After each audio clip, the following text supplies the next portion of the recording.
bakristo bavandimwe mwaramutse neza. Yesu akuzwe.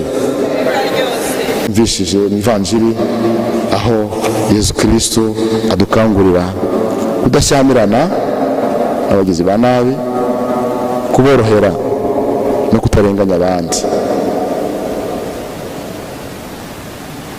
Mu Umwitozo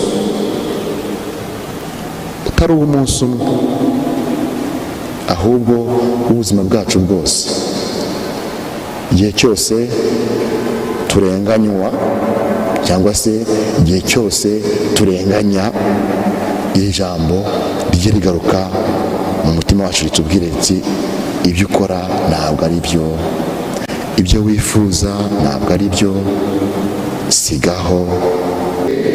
Bavandimwe dusabire abatuyobora, dusabire abafite ububasha kugira ngo bagire ubushishozi